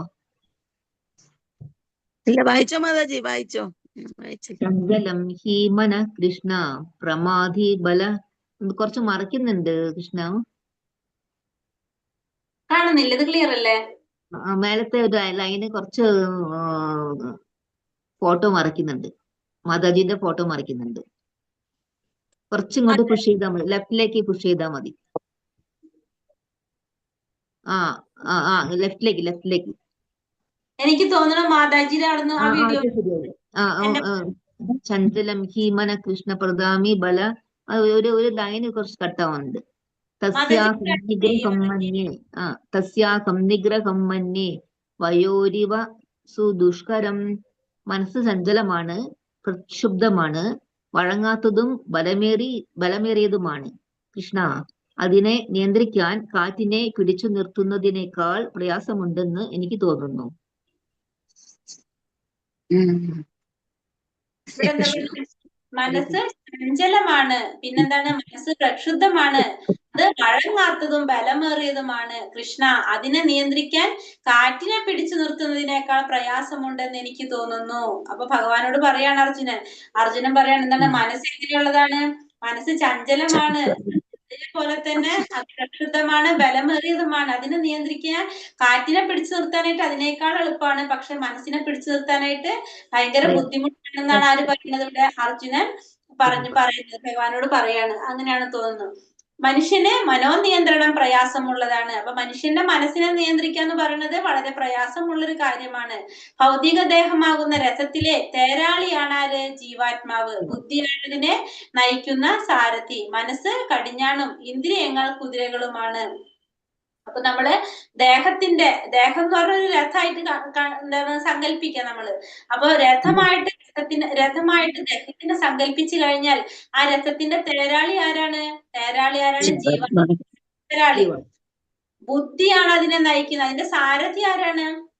ബുദ്ധി. മനസ്സാണ് അതിന്റെ കടിഞ്ഞാൻ. ഇന്ദ്രിയങ്ങളാണ് കുതിരകൾ. നമ്മൾ ലെവൽ 1 പഠിച്ചിട്ടുണ്ടായിരുന്നു അല്ലെ? പിക്ചർ ഓർമ്മയുണ്ടാവും. ഇന്ദ്രിയങ്ങൾ അതിന്റെ കുതിരകളാണ്. മനസ്സിന് വഴി കാട്ടേണ്ടത് ആരാണ്? ബുദ്ധി. എങ്കിലും അതിന്റെ വാശിയും ബലവും കൊണ്ട് മനസ്സ് എപ്പോഴും അത് ബുദ്ധിയെ കീഴടക്കുന്നു. അപ്പൊ തന്റെ മനസ്സ് എന്താ ചെയ്യണത്? ബുദ്ധിയെ കീഴടക്കാണ് ചെയ്യുന്നത്. തന്റെ വാശിയും ബലം കൊണ്ട് ബുദ്ധിയെ കീഴടക്കുന്നു. ശരിക്കും എന്താണ്? മനസ്സിന് വഴി കാട്ടി കൊടുക്കേണ്ടതാണ് ബുദ്ധി. നമ്മൾ ബുദ്ധി അനുസരിച്ച് പ്രവർത്തിച്ചാൽ നമ്മൾ നല്ല വഴിക്ക് പോകാം. പക്ഷെ എന്ത് സംഭവിക്കാണ്? നമ്മളെ മനസ്സിൽ നമ്മളെ ആഗ്രഹങ്ങൾക്കനുസരിച്ച് നമ്മൾ ബുദ്ധിയെ കീഴടക്കും ചെയ്യാണ് ചെയ്യുന്നത്. അപ്പൊ നമ്മളെ വാശിയും ബലം കൊണ്ട് നമ്മൾ ബുദ്ധിയെ കീഴടക്കുന്നു. മനസ്സിനെ പിടിച്ചു നിർത്താൻ ചൈതന്യ മഹാപ്രഭു നിർദ്ദേശിച്ചതുപോലെ ഹരേ കൃഷ്ണ എന്ന മോക്ഷദായക മഹാമന്ത്രം ഏറ്റവും വിനയത്തോടെ ജപിക്കും. അപ്പൊ മനസ്സിനെ പിടിച്ചു നിർത്താനുള്ള ഒരു ഉപായം നമുക്ക് എന്താ പറഞ്ഞു തരുന്നത്? ഹരേ കൃഷ്ണ മഹാമന്ത്രമാണ്. ഹരേ കൃഷ്ണ മഹാമന്ത്രം ജപിച്ചുകൊണ്ട് നമുക്ക് എന്ത് ചെയ്യാൻ പറയുന്നത്? മനസ്സിനെ പൂർണ്ണമായിട്ട് കൃഷ്ണനിൽ അർപ്പിക്കാൻ സാധിക്കും. എങ്കിൽ മാത്രമേ നമുക്ക് എന്ത് പറ്റുന്നുള്ളൂ? മനസ്സിനെ അലട്ടുന്ന മറ്റുള്ള പ്രവൃത്തികളെല്ലാം ഇല്ലാണ്ടാക്കി മനസ്സിനെ നമുക്ക് പിടിച്ചു നിർത്താനായിട്ട് സാധിക്കുന്നുള്ളൂ. അതുകൊണ്ട് നമ്മള് ഭഗവാന്റെ ഹരേ കൃഷ്ണ മഹാമന്ത്രം ജപിക്കണം എന്നാണ് പറയുന്നത്. അടുത്ത ശ്ലോകം. ശ്രീ ഭഗവാനുവാച അസംശയം മഹാബാഹോ മനോ ദുർനിഗ്രഹം ചലം അഭ്യാസേന വൈരാഗേണ ച ഗൃഹ്യതേ. ശ്രീ ഭഗവാൻ പറഞ്ഞു, മഹാബാഹുവായ കുന്തിപുത്ര, അസ്ഥിരമായ മനസ്സിനെ അടക്കുക എന്നത് തീർച്ചയായും ദുഷ്കരമാണ്. എന്നാൽ യുക്തമായ പരിശീലനം കൊണ്ട് നിസ്സംഗത കൊണ്ടും അത് സാധിക്കാവുന്നതാണ്. ഇവിടെ എന്താ പറയുന്നത്? ഹരേ കൃഷ്ണ മാതാജി. ഭഗവാൻ പറഞ്ഞു, മഹാബാഹുവായ കുന്തിപുത്ര, അർജുനനോട് പറയാണ് അസ്ഥിരമായ മനസ്സിനെ അടക്കുക എന്നത് തീർച്ചയായും ദുഷ്കരമാണ്. അപ്പൊ അർജുനൻ പറഞ്ഞതിന് ഭഗവാൻ സപ്പോർട്ട് ചെയ്യാണ്. മനസ്സിനെ അടക്കാന്ന് പറയുന്നത് വളരെ ബുദ്ധിമുട്ടുള്ള ഒരു കാര്യമാണ്. പക്ഷേ എന്താണ് പറയുന്നത്? യുക്തമായ പരിശീലനം കൊണ്ടും നിസ്സംഗത കൊണ്ടും അത് സാധിക്കാവുന്നതാണ്. അപ്പൊ തുടർച്ചയായിട്ടുള്ള പരിശീലനം കൊണ്ടും നിസ്സംഗത കൊണ്ടും നമുക്ക് എന്തിനു സാധിക്കും? ഒറ്റ നമുക്ക് സാധിക്കില്ല മനസ്സിനെ കൺട്രോൾ ചെയ്യാനായിട്ട്. പക്ഷെ നമ്മൾ എന്ത് ചെയ്യണം? അഭ്യാസേനത്തു കൗന്ദേയാണ് പറയുന്നത്. നമ്മള് അഭ്യസിച്ചു കൊണ്ടേയിരിക്കുക, നമ്മൾ പ്രാക്ടീസ് ചെയ്തുകൊണ്ടിരിക്കുക. പ്രാക്ടീസിലൂടെ മാത്രമേ നമുക്ക് എന്തിനു സാധിക്കുന്നുള്ളൂ? മനസ്സിനെ കൺട്രോൾ ചെയ്യാനായിട്ട് സാധിക്കുന്നുള്ളൂ എന്ന് ആര് പറയാനുണ്ട്? അർജുനൻ പറഞ്ഞതിനെ ഭഗവാൻ സപ്പോർട്ട് ചെയ്തിട്ട് പറയാണ്, നീ പറഞ്ഞ പോലെ മനസ്സിനെ കൺട്രോൾ ചെയ്യാനായിട്ട് വളരെ ബുദ്ധിമുട്ടാണ്. പക്ഷെ നമ്മൾ എന്ത് ചെയ്യണം? പ്രാക്ടീസ് ചെയ്ത് അത് ശരിയാക്കി എടുക്കണം.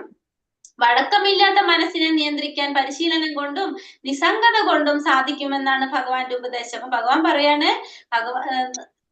മനസ്സിനെ കൺട്രോൾ ചെയ്യണമെങ്കിൽ നിസ്സംഗത കൊണ്ടും പരിശീലനം കൊണ്ടും മാത്രമേ സാധിക്കുകയുള്ളൂ. ഭഗവത് അർപ്പണമായിട്ടല്ലാതെ ചെയ്യുന്ന കർമ്മങ്ങളിൽ നിന്ന് മനസ്സിനെ പിൻവലിക്കുന്നത് കൊണ്ട് എളുപ്പത്തിൽ വൈരാഗ്യം നേടാം. പിന്നെന്താ പറഞ്ഞ? ഭഗവാൻ അർപ്പിച്ചിട്ടല്ലാത്ത ചെയ്യുന്ന കർമ്മങ്ങളിൽ നിന്ന് മനസ്സിനെ പിൻവലിക്കുക. നമ്മൾ എന്ത് കർമ്മം ചെയ്യുമ്പോഴും നമ്മൾ പഠിച്ചു, നമ്മൾ എന്ത് ചെയ്യണം? ഭഗവാനെ അർപ്പിച്ചുകൊണ്ട് ചെയ്യണം. അങ്ങനെ ചെയ്യുന്ന കർമ്മങ്ങളിൽ നിന്ന്, അങ്ങനെ ദർപ്പണമായിട്ടല്ലാതെ ചെയ്യുന്ന കർമ്മങ്ങളിൽ നിന്ന് മനസ്സിനെ പിൻവലിച്ചുകൊണ്ട് നമുക്ക് എന്ത് ചെയ്യാം? എളുപ്പത്തിൽ വൈരാഗ്യം നേടാം. നമ്മൾ ആ ചെയ്യുന്ന പ്രവൃത്തികളിലോട് നമുക്കൊരു വൈരാഗ്യം നമുക്ക് നേടാൻ സാധിക്കും. എങ്ങനെയുള്ളത്? ഭഗവാൻ അർപ്പിക്കാതെ ചെയ്യുന്ന കർമ്മങ്ങളിൽ നിന്ന് മനസ്സിനെ പിൻവലിക്കുക. പിന്നെ ഭക്തിയുടെ സേവനം കൊണ്ട് മനസ്സ് ഭൗതിക ഉദ്ദേശങ്ങളിൽ നിന്ന് പിന്മാറുമ്പോൾ ഒരാൾ ദിവ്യ സംതൃപ്തി അടയുന്നു. അപ്പൊ ഭക്തിയുടെ സേവനം ചെയ്തുകൊണ്ടിരിക്കുമ്പോ നമുക്ക് എന്താണ്? ഭൗതികമായിട്ടുള്ള ആഗ്രഹങ്ങളിൽ നിന്നും ഉദ്ദേശങ്ങളിൽ നിന്നും നമ്മുടെ മനസ്സ് പതുക്കെ പിന്മാറാൻ തുടങ്ങുമ്പോൾ നമുക്ക് എന്ത് സംഭവിക്കാണ്? ദിവ്യ സംതൃപ്തി അടയാണ് നമ്മൾ. ദിവ്യ സംതൃപ്തി നമുക്ക് കിട്ടാണ്. കൃഷ്ണന് നിവേദിച്ച പ്രസാദം ഭക്ഷിക്കുന്നത് ദുരിതം അനുഭവിക്കുന്ന രോഗിക്ക് പഥ്യഭോജനവും അത്രേ. ഈ ചികിത്സയാണ് കൃഷ്ണാവബോധ പ്രക്രിയ. അപ്പോ കൃഷ്ണന് നിവേദിച്ച പ്രസാദം ഭക്ഷിക്കുക എന്ന് പറഞ്ഞിട്ടുണ്ടെങ്കിൽ എന്താണ്? ദുരിതം അനുഭവിക്കുന്ന രോഗിക്ക് പഥ്യഭോജനവുമാണ്. അപ്പൊ നമ്മള് കഴിക്കേണ്ടത് എങ്ങനെയാണ്? അപ്പൊ കൃഷ്ണാവബോധത്തിൽ ഭഗവാൻ അർപ്പിച്ച പ്രസാദമാണ് നമ്മള് കഴിക്കേണ്ടത്. അങ്ങനെ കഴിക്കുന്നത് അതിനെന്തിനാണ് പറയുന്നത്? അങ്ങനെ ചെയ്യുന്ന രോഗിക്ക് ഭക്തി ഭോജനം. അതെ, പഥ്യമായിട്ടുള്ള ഭോജനം കഴിക്കുന്ന പോലെയാണ് ഈ ചികിത്സയാണ് നമ്മൾ എന്ത് പറയുന്നത്? കൃഷ്ണാവബോധം എന്ന് പറയുന്നത്. ശ്ലോകം. ഹരേ കൃഷ്ണ. അസംയദാത്മാന യോഗ ദുഷ്പ്രാപ ഇത. കുറച്ചൊന്ന് പുഷ് ചെയ്യണം. മാതാജിയിലാണ് പ്രോബ്ലം. മാതാജി ഒരു കാര്യം ചെയ്യാൻ എന്റെ ഫോട്ടോ അല്ലേ നമുക്കൊക്കെ കാണുന്നുണ്ട്. ആ ഫോട്ടോ നീക്ക് മാതാജി. മാതാജിയുടെ കുഴപ്പം. പുഷ് ചെയ്ത് അപ്പൊ കാണാം. അസംയദാത്മാന യോഗ ദുഷ്പ്രാപ ഇതി മേ മതി വശ്യാത്മനാ തു യതദാ ശക്യോ ആവാപ്തുമുപായത. മനോനിയന്ത്രണമില്ലാത്തവന് ആത്മസാക്ഷാത്കാരം പ്രയാസമേറിയതാണ്. മനസ്സിനെ കീഴടക്കി വെറും വേണ്ടും വിധത്തിൽ ക്കുന്നവനാകട്ടെ അതിൽ വിജയം നിശ്ചയമാണെന്നാണ്. ഇതാണ് എന്റെ അഭിപ്രായം. ഇവിടെ മനോനിയന്ത്രണം ഇല്ലാത്തവന് ആത്മസാക്ഷാത്കാരം പ്രയാസമേറിയതാണ്. അപ്പൊ മനോനിയന്ത്രണം ഇല്ലാത്തവനെ സംബന്ധിച്ച് എന്താണ്? ആത്മസാക്ഷാത്കാരം നേടാന്ന് പറഞ്ഞെങ്കിൽ അത് വളരെ ബുദ്ധിമുട്ടുള്ള ഒരു കാര്യമാണ്. പക്ഷെ മനസ്സിനെ കീഴടക്കി വേണ്ട വിധത്തിൽ ശ്രമിക്കുന്നവനോ വിജയം സുനിശ്ചിതമാണ്. അപ്പൊ മനസ്സിനെ നിയന്ത്രിക്കാത്തതിനെ സംബന്ധിച്ച് ഈ ആത്മസാക്ഷാത്കാരം നേടാന്ന് പറഞ്ഞു കഴിഞ്ഞാല് ഭയങ്കര ബുദ്ധിമുട്ടുള്ള ഒരു കാര്യമാണ്. കാരണം ഈ ഭൗതികമായിട്ടുള്ള പ്രവർത്തനങ്ങളിൽ നിന്ന് മനസ്സിനെ വേർപ്പെടുത്തിക്കൊണ്ട് വരാ എന്നൊക്കെ പറഞ്ഞാൽ മനസ്സിനെ നിയന്ത്രിക്കാൻ സാധിക്കാത്ത ഒരു വ്യക്തിയെ സംബന്ധിച്ച് എന്താണ്? വളരെ പ്രയാസമുള്ളതാണ്. പക്ഷെ മനസ്സിനെ കീഴടക്കിയിട്ടുള്ള ഒരു വ്യക്തി, മനസ്സിനെ കീഴടക്കാൻ സാധിച്ചിട്ടുള്ള ഒരു വ്യക്തിയെ സംബന്ധിച്ചിടത്തോളം എന്താണ്? അത് വളരെ എളുപ്പത്തിലുള്ളതാണ്. അത് ചെയ്യുമ്പോൾ എന്താണ്? അവർക്ക് വിജയം സുനിശ്ചിതവുമാണ്. മനോനിയന്ത്രണം ഇല്ലാത്തവന് ആത്മസാക്ഷാത്കാരം പ്രയാസമേറിയതാണ്. അപ്പൊ നമുക്ക് മനസ്സിലായി മനോനിയന്ത്രണം ഇല്ലാത്ത യോഗാനുഷ്ഠാനം സമയം പാഴാക്കലല്ലാതെ മറ്റൊന്നുമല്ല. അപ്പൊ മനസ്സിനെ നിയന്ത്രിക്കാനായിട്ട് സാധിക്കാത്തൊരു യോഗി, ആ യോഗി എത്ര അനുഷ്ഠാനം ചെയ്തിട്ട് എന്താണ്? ഒരു കാര്യമില്ല. അതെന്താണ്? വെറുതെ സമയം പാഴാക്കലല്ലാതെ അതുകൊണ്ട് യാതൊന്നും സംഭവിക്കുന്നില്ല. ഭക്തൻ നിരന്തരം പ്രേമപൂർവമായ ഭഗവത് സേവനത്തിൽ ഏർപ്പെടുത്തി മനസ്സിനെ സ്വാധീനിക്കണം. കൃഷ്ണാവബോധത്തിൽ മുഴുകാതെ ഒരാൾക്ക് മനസ്സിനെ തുടർച്ചയായി നിയന്ത്രിക്കാനാവില്ല. അപ്പൊ മനസ്സിനെ നിയന്ത്രിക്കാനായിട്ട് നമുക്ക് എങ്ങനെ സാധിക്കുള്ളൂ? കൃഷ്ണാവബോധം മാത്രമേ സാധിക്കുന്നുള്ളൂ. നമ്മള് മനസ്സിനെ എപ്പോഴും എൻഗേജ് ചെയ്തുകൊണ്ടിരിക്കണം. നമ്മൾ പറഞ്ഞു ഇതൊന്നും നമ്മൾ ഇന്ദ്രിയങ്ങൾക്കൊന്നും എന്ത് പറ്റുന്നില്ല? പ്രവർത്തിക്കാതിരിക്കാൻ സാധിക്കുന്നില്ല. അപ്പൊ നമ്മൾ എപ്പോഴും അതിനെ എൻഗേജ് ചെയ്തുകൊണ്ടിരിക്കുക. അപ്പൊ ഭഗവാന്റെ സേവനത്തിൽ നിരന്തരം ഏർപ്പെടുത്തിക്കൊണ്ടിരുന്നു കഴിഞ്ഞാല് നമുക്ക് എന്ത് ചെയ്യാൻ സാധിക്കും? നമ്മുടെ മനസ്സിനെ കൺട്രോൾ ചെയ്യാനായിട്ട് സാധിക്കും. എന്നാൽ മാത്രമേ നമുക്ക് ഭഗവാനിൽ പ്രാപിക്കാനായിട്ട് സാധിക്കുന്നുള്ളൂ. അടുത്ത ശ്ലോകം വായിച്ചോളൂ. ഹരേ കൃഷ്ണ. ഹരേ കൃഷ്ണ. അർജുന ഉവാച അയതി ശ്രദ്ധയോപേതോ യോഗാശ്ചലിതമാനസ അപ്രാപ്യ യോഗ സംസിദ്ധിം കാം ഗതിം കൃഷ്ണ ഗച്ഛതി. അർജുനൻ പറഞ്ഞു, അല്ലയോ കൃഷ്ണ, വിജയം പ്രാപിക്കാത്ത അതീന്ദ്രിയ ജ്ഞാനിയുടെ ഗതി എന്ത്? ആരംഭത്തിൽ വിശ്വാസപൂർവം ആത്മസാക്ഷാത്കാരത്തിനുള്ള പദ്ധതി കൈക്കൊള്ളുകയും പിന്നീട് ലൗകിക വാസനകളാൽ വഴിതെറ്റിക്കപ്പെട്ട് യോഗത്തിന്റെ പരിപൂർണതയിലെത്താതെ പിന്മാറുകയും ചെയ്യുന്ന യോഗിക്ക് എന്ത് സംഭവിക്കും? ഹരേ കൃഷ്ണ. കൃഷ്ണ. ഇനിയിപ്പൊ ഭഗവാന്റെ അടുത്ത് അർജുനൻ ചോദിക്കാണ് അല്ലെ, ഇനി വിജയം പ്രാപിക്കാത്ത അതീന്ദ്രിയ ജ്ഞാനിയുടെ ഗതി എന്ത്? അപ്പൊ ഇതൊക്കെ ചെയ്തിട്ടും വിജയത്തിലെത്താത്ത അതീന്ദ്രിയ ജ്ഞാനികൾ ഉണ്ടാവും, അവരുടെ ഗതി എന്തായിരിക്കും? ആരംഭത്തിൽ വിശ്വാസപൂർവം ആത്മസാക്ഷാത്കാരത്തിനുള്ള പദ്ധതി കൈക്കൊള്ളുകയും പിന്നീട് ലൗകിക വാസനകളാൽ വഴിതെറ്റിക്കപ്പെട്ട് യോഗത്തിന്റെ പരിപൂർണതയിലെത്താതെ പിന്മാറുകയും ചെയ്യുന്ന യോഗിക്ക് എന്ത് സംഭവിക്കും? അപ്പൊ അർജുനന് ഒരു സംശയം അപ്പൊ ബാക്കി നിൽക്കാണ്. അപ്പൊ ഈ അതീന്ദ്രിയമായിട്ടുള്ള ഇതിലൊക്കെ ജ്ഞാനം നേടി, അതീന്ദ്രിയ ജ്ഞാനമൊക്കെ നേടിക്കഴിഞ്ഞ് ആരംഭത്തിൽ ഭയങ്കര വിശ്വാസം ഉണ്ടായിരുന്നു, ആത്മസാക്ഷാത്കാരം നേടാനായിട്ടുള്ള വഴികളൊക്കെ കൈക്കൊണ്ട് പിന്നീട് എന്ത് സംഭവിച്ചു? പിന്നീട് എന്തൊക്കെ കാരണങ്ങൾ കൊണ്ട് വഴിതെറ്റിപ്പോയി, അങ്ങനെ പൂർണ്ണതയിലെത്താൻ സാധിച്ചില്ല.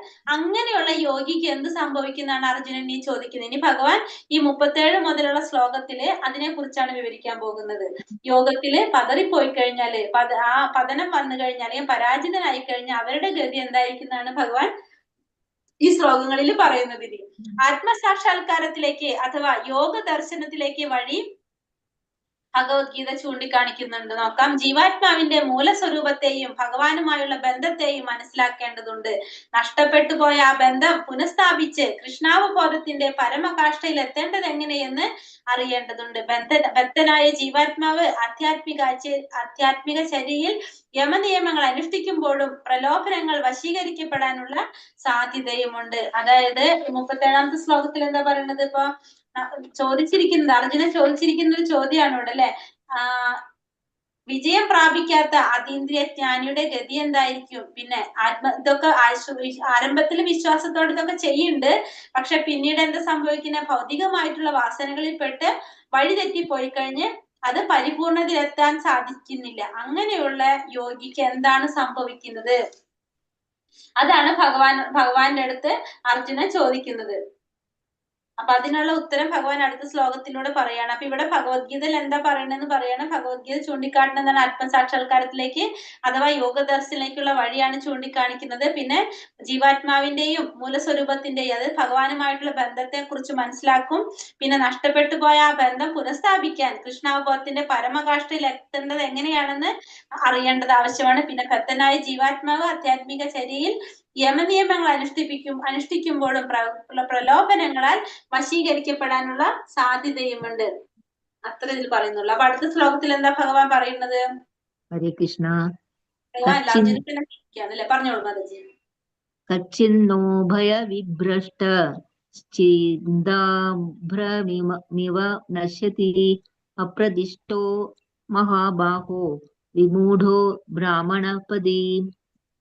ഹേ മഹാബാഹോ കൃഷ്ണ, അങ്ങനെ അതീന്ദ്രിയതയുടെ മാർഗത്തിൽ നിന്ന് ഭ്രഷ്ടനായി തീർന്ന ഒരാൾ ഭൗതികമായോ ആധ്യാത്മികമായോ ഉത്കർഷം നേടാനാവാതെയും ഒരിടത്തും സ്ഥാനമില്ലാതെയും ഛിന്ന ഭിന്നമായി പോയ മേഘത്തെ പോലെ നശിക്കുമോ?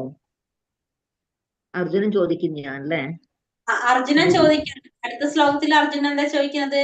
ഹേ മഹാബാഹോ കൃഷ്ണ, അങ്ങനെ അതീന്ദ്രിയതയുടെ മാർഗത്തിൽ നിന്ന് ഭ്രഷ്ടനായി തീർന്ന ഒരാൾ ഭൗതികമായോ ആധ്യാത്മികമായോ ഉത്കർഷം നേടാനാവാതെയും ഒരിടത്തും സ്ഥാനമില്ലാതെയും ഛിന്ന ഭിന്നമായി പോയ മേഘത്തെ പോലെ നശിക്കുമോ? അപ്പോ അർജുനന് ഒരു വിഷമം, അതുകൊണ്ടാണ് അർജുനൻ ചോദിക്കുന്നത്. ഇങ്ങനെ അതീന്ദ്രിയയുടെ മാർഗത്തിൽ നിന്ന് ഭ്രഷ്ടനായി തീർന്ന ഒരാള് ഭൗതികമായിട്ടും ആധ്യാത്മികമായിട്ടും, കാരണം അയാൾക്ക് ഭൗതികമായിട്ടും ഉന്നതി നേടാൻ പറ്റില്ല, ആധ്യാത്മികമായിട്ടും ഉന്നതി നേടാൻ സാധിച്ചില്ല.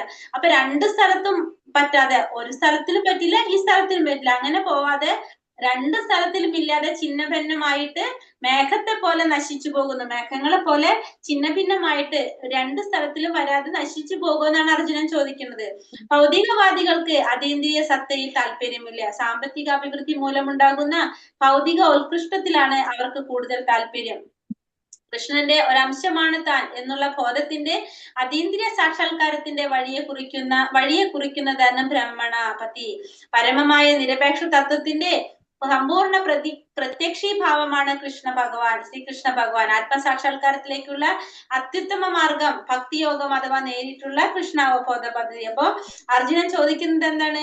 ഈ പറഞ്ഞ പോലെ അതീന്ദ്രിയയുടെ മാർഗത്തിൽ നിന്ന് ഭ്രഷ്ടനായിട്ട്, അപ്പൊ ഭൗതികതയിലും ശരിയാവില്ല, ആധ്യാത്മികതയിലും ശരിയായില്ല, രണ്ടിലും ആയില്ല. അപ്പൊ മേഘത്തെ പോലെ അത് ഛിന്ന ഭിന്നമായിട്ട് പോകുമെന്നാണ് അർജുനൻ വീണ്ടും സംശയം എടുത്ത് ചോദിക്കാണ് ഭഗവാന്റെ അടുത്ത്. അപ്പൊ ഭൗതികവാദികൾക്ക് എങ്ങനെയാണ്? ഭൗതികവാദികളാണെങ്കിൽ അവർക്ക് അതീന്ദ്രിയത്തിൽ താല്പര്യം ഉണ്ടാവില്ല, ഭൗതികമായിട്ടുള്ള അഭിവൃദ്ധിക്കാണ് താല്പര്യം ഉണ്ടാവുക. പക്ഷെ അത് കിട്ടുന്നില്ല, കാരണം അതിലും നിന്നില്ല. പിന്നെ അടുത്തത് അതീന്ദ്രിയ സാക്ഷാത്കാരാണെങ്കിലോ ഭഗവാനിലേക്ക് എത്താന്നുള്ളതാണ് നമ്മള്. പക്ഷെ അതിനോട് ബോധമില്ലാത്തതുകൊണ്ട് അതും ചെയ്യാൻ പറ്റില്ല. ഭഗവാന്റെ അംശമാണെന്ന് മനസ്സിലാക്കി ആ അതീന്ദ്രിയ സാക്ഷാത്കാരത്തിന്റെ വഴിക്കും പോവാൻ സാധിച്ചില്ല. അപ്പൊ അങ്ങനെയാണെങ്കിൽ പരമമായ നിരപേക്ഷ തത്വത്തിന്റെ സമ്പൂർണ്ണ പ്രത്യക്ഷീഭാവമാണ് ഭഗവാൻ ശ്രീകൃഷ്ണൻ.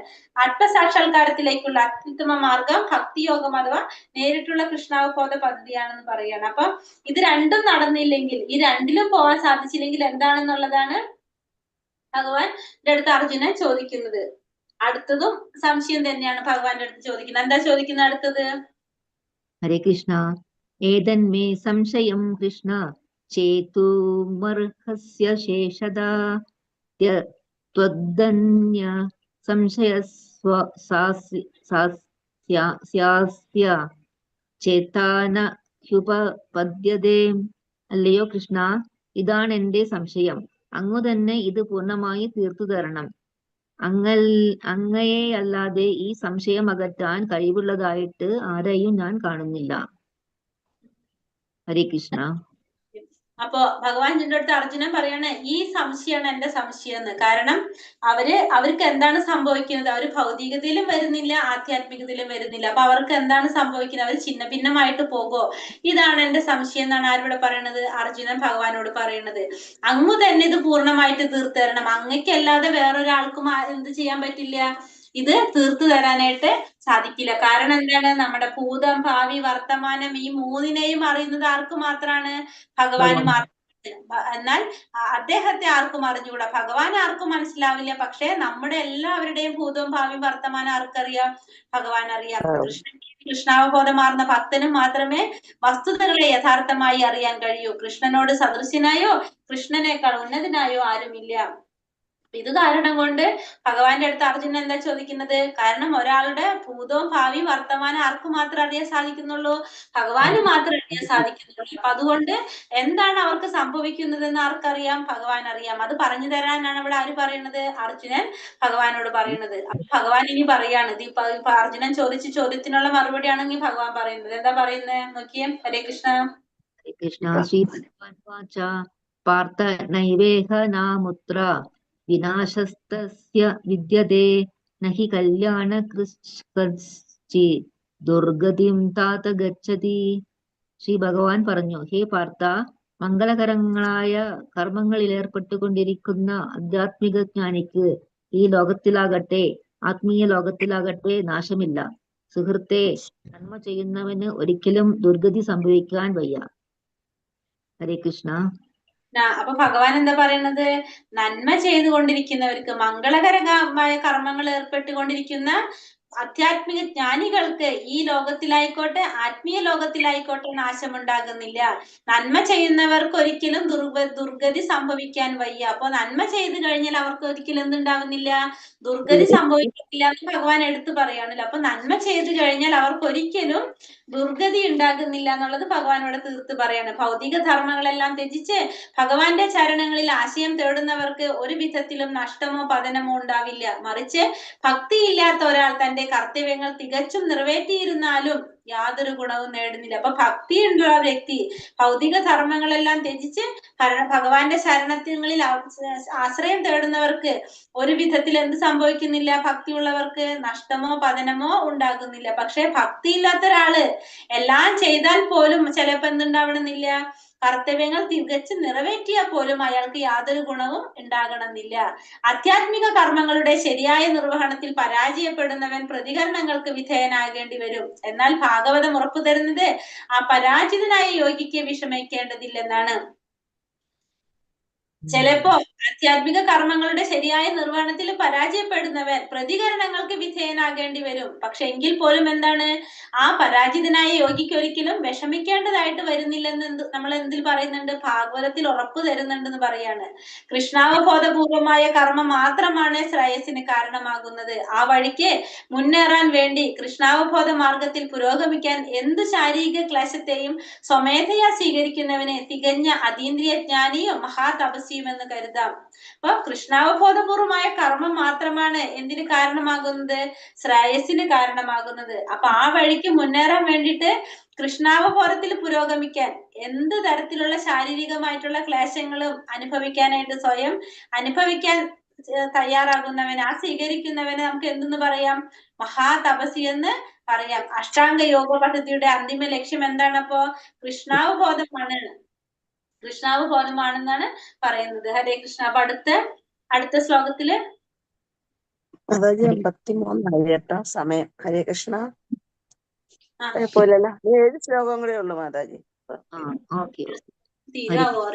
പ്രാപ്യ പുണ്യ യോഗാനുഷ്ഠിത്വാ ശാശ്വതി സമാ ശുചീനാം ശ്രീമതാം ഗേഹേ യോഗഭ്രഷ്ടാഭിജായത്തെ.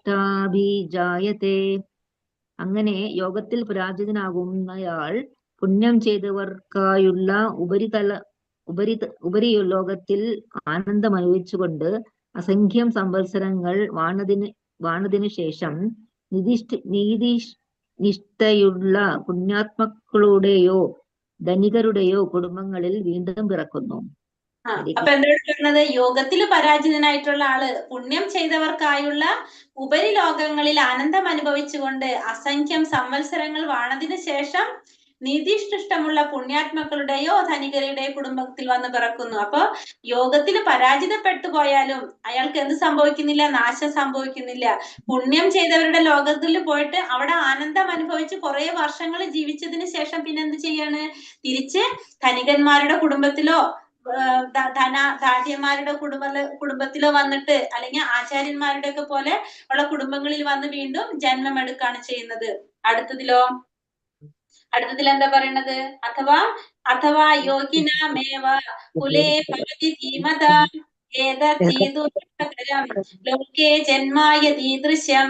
അല്ലെങ്കിലോ ഏറെക്കാലം യോഗാനുഷ്ഠാനം ചെയ്തിട്ടും അതിൽ വിജയിക്കാതിരുന്നു കഴിഞ്ഞാൽ അഭിജ്ഞരായ അതീന്ദ്രിയ യോഗികളുടെ കുലത്തിൽ പിറക്കുന്നു എന്ന് വരാം. തീർച്ചയായും ഈ ലോകത്തിൽ അത്തരത്തിലുള്ള ജന്മം സുദുർലഭമാണ്. പിന്നെ കുറെ കാലം യോഗാനുഷ്ഠാനം ചെയ്തിട്ടും അതിൽ വിജയിച്ചിട്ടില്ലെങ്കിലും അഭിജ്ഞരായിട്ടുള്ള അതീന്ദ്രിയ യോഗികളുണ്ട്, അവരുടെ കുലത്തിലാണ് പോയിട്ട് ജനിക്കുന്നത്, അല്ലാതെ താഴ്ന്ന രീതിയിലൊന്നല്ല ജനിക്കുക. അപ്പൊ അവർക്ക് കിട്ടുന്ന ജന്മം എന്താണ്, ഉയർന്ന ജന്മം തന്നെയാണ്. അപ്പൊ തീർച്ചയായും ഈ ലോകത്തിൽ അത്തരത്തിലുള്ള ജന്മം സുദുർലഭമാണ്. അപ്പൊ അങ്ങനെയുള്ളവർക്കും എന്താണ്, നല്ലൊരു ജന്മം തന്നെയാണ് കിട്ടുന്നത് ഭഗവാൻ തീർത്ത് പറയാണ്. നമ്മുടെ ആത്മീയ ഗുരു ഓം വിഷ്ണുപാദ ശ്രീമദ് AC ഭക്തി സിദ്ധാന്ത സരസ്വതി ഗോസ്വാമി മഹാരാജ്, ശ്രീല പ്രഭുപാദർ അങ്ങനെയുള്ള കുടുംബങ്ങളിൽ ജനിക്കാൻ ഇടവന്നത് കൃഷ്ണന്റെ കാരുണ്യത്താൽ ഞങ്ങൾക്ക് ജീവിതാരംഭം മുതൽക്കേ ഭഗവത് സേവനത്തിന് വേണ്ടുന്ന പരിശീലനം സിദ്ധിക്കുകയുണ്ടായി.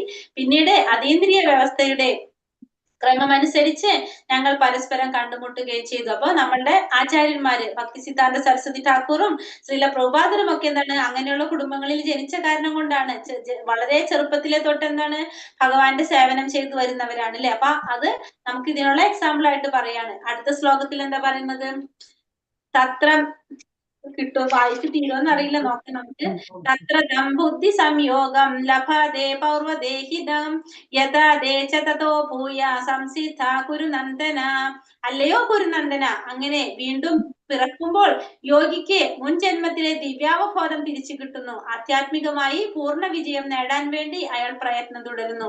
അപ്പൊ അവർക്കൊരു പ്രത്യേകത എന്താ സംഭവിക്കുന്നത്, അപ്പൊ അങ്ങനെയുള്ള യോഗികൾക്ക് മുൻ ജന്മത്തിലെ ദിവ്യാവബോധം തിരിച്ചു കിട്ടാണ് ചെയ്യുന്നത്. ഇപ്പൊ നമുക്ക് കഴിഞ്ഞ ജന്മത്തിൽ എന്താണ് നമുക്ക് അറിയാൻ സാധിക്കുന്നില്ല, പക്ഷെ അങ്ങനെയുള്ള യോഗികൾക്ക് എന്ത് കിട്ടാണ്, മുൻ ജന്മത്തിലുള്ള ദിവ്യാവബോധം അവർക്ക് തിരിച്ചു കിട്ടിയിട്ട് ആധ്യാത്മികമായിട്ട് പൂർണ്ണ വിജയം നേടാൻ വേണ്ടിയിട്ട് അയാൾക്ക് പ്രയത്നിക്കാനുള്ള ഒരു അവസരം അവർക്ക് കിട്ടും. അടുത്തതിൽ എന്താ പറഞ്ഞപ്പോ ഇങ്ങനെയുള്ള യോഗികൾക്ക് അപ്പൊ പൂർവ്വജന്മത്തിലെ കാര്യങ്ങൾ ഓർക്കാൻ സാധിക്കും. അപ്പൊ അവർക്ക് അതനുസരിച്ച് വീണ്ടും തുടർന്നു കൊണ്ട് പോകാനായിട്ടുള്ള അവസരങ്ങൾ അവർക്ക് കിട്ടാണെന്ന് പറയാണ്. പിന്നെ പൂർവാഭ്യാസേന തേനൈവ ഹ്രിയതേ ഹൈവ ശോപി സഹ ജിജ്ഞാസുരപി യോഗസ്യ ശബ്ദ ബ്രഹ്മാതി വർത്തതേ. മുൻജന്മത്തിൽ സിദ്ധിച്ച ദിവ്യാവബോധത്താൽ എങ്ങും തേടിപ്പോകാതെ തന്നെ അയാൾ സ്വാഭാവികമായി യോഗ സിദ്ധാന്തത്തിൽ ആകൃഷ്ടനായി തീരും. ജിജ്ഞാസുവായ ആ യോഗി ആചാരനിഷ്ഠങ്ങളായ ധർമ്മശാസ്ത്ര പ്രമാണങ്ങൾക്ക് അതീതനാണ്. ഇനി മുൻജന്മത്തിൽ സിദ്ധിച്ച ദിവ്യാവബോധത്താൽ എങ്ങും തേടിപ്പോകാതെ തന്നെ അയാൾക്ക് എന്ത് ചെയ്യാൻ സാധിക്കാണ്? സ്വാഭാവികമായിട്ട് യോഗ സിദ്ധാന്തത്തിൽ ആകൃഷ്ടനാവാനായിട്ടും ജിജ്ഞാസുവായ ആ യോഗി ആചാരനിഷ്ഠങ്ങളായ ധർമ്മശാസ്ത്രങ്ങളുടെ പ്രമാണങ്ങൾക്ക് അതീതനുമായിരിക്കും. കാരണം കഴിഞ്ഞ ജന്മത്തിൽ തന്നെ ആ യോഗിക്ക് എന്തുണ്ട്? ആ യോഗിക്ക് ആ ജ്ഞാനം നേടിക്കഴിഞ്ഞു. പിന്നെ ഈ ജന്മത്തിൽ അദ്ദേഹം വരുമെന്നാണ് മുൻ ജന്മത്തിലെ കാര്യങ്ങൾ മനസ്സിലാക്കാനും സാധിക്കും. അപ്പൊ ആ യോഗി ഓട്ടോമാറ്റിക്കലി എന്തായി മാറണം?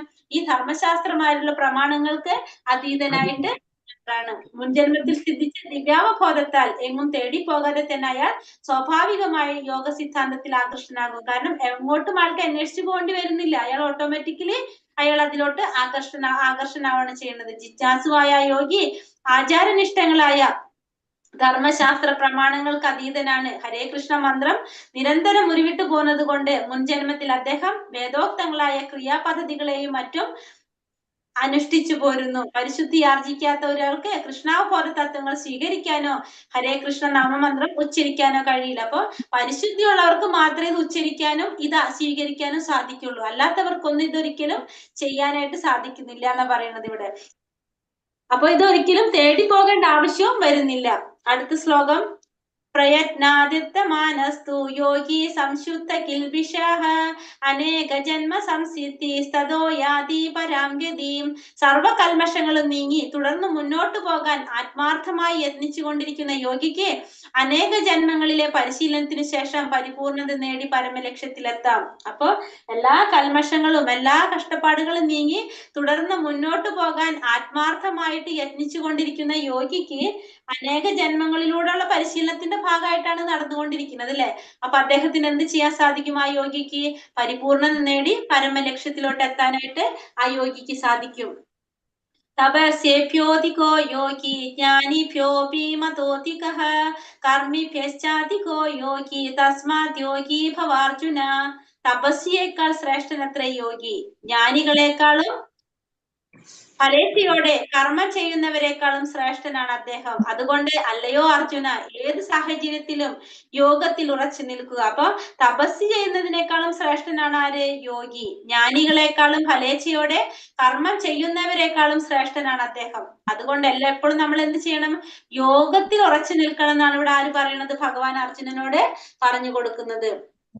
തപസ്യേക്കാൾ ശ്രേഷ്ഠനത്ര യോഗി, ജ്ഞാനികളെക്കാളും ഫലേച്ഛയോടെ കർമ്മം ചെയ്യുന്നവരെക്കാളും ശ്രേഷ്ഠനാണ് അദ്ദേഹം. യോഗം എന്ന് പറയുമ്പോൾ നമ്മുടെ അവബോധത്തെ പരമസത്യത്തോട് ബന്ധപ്പെടുത്തൽ എന്നാണ് ഉദ്ദേശിക്കുന്നത്. യോഗം എന്ന് വെച്ചറിയാം ഭഗവാനായിട്ടുള്ള കണക്ഷൻ ആണ്. സംയോജന പ്രക്രിയ പ്രധാനമായി ഫലോദിഷ്ട കർമ്മങ്ങളിലാകുമ്പോൾ കർമ്മയോഗമെന്നും, പ്രധാനമായി ജ്ഞാനത്തിലെത്തിയാൽ ജ്ഞാനയോഗമെന്നും, ഭഗവാനുമായി നേരിട്ടുള്ള ബന്ധത്തിലാകുമ്പോൾ ഭക്തിയോഗം എന്ന് പറയുന്നത്. അപ്പൊ 3 യോഗത്തിനെ കുറിച്ച് നമ്മൾ ഭഗവത്ഗീതയിൽ പറയുന്നത്. അപ്പൊ അതില് ഫലോദിഷ്ട കർമ്മങ്ങളിലാകുമ്പോൾ കർമ്മയോഗം എന്ന് പറയും, ജ്ഞാനത്തിലായി കഴിഞ്ഞാല് ജ്ഞാനയോഗം എന്ന് പറയും, ഭഗവാനുള്ള ബന്ധത്തിലായി കഴിഞ്ഞാൽ നമ്മൾ എന്ത് പറയും? ഭക്തിയോഗം എന്നും നമുക്ക് പറയാനായിട്ട് സാധിക്കും. പൂർണ്ണ വിശ്വാസത്തോടെ എപ്പോഴും എന്നിൽ തന്നെ നിലകൊള്ളുകയും എന്നെ ധ്യാനിച്ചുകൊണ്ട് പ്രേമപൂർവ്വം ഭഗവാന്റെ ഭക്തിയുടെ സേവനത്തിൽ ഏർപ്പെട്ടുകൊണ്ടിരിക്കുന്നവനും ചെയ്യുന്നവനാണ് ആര്?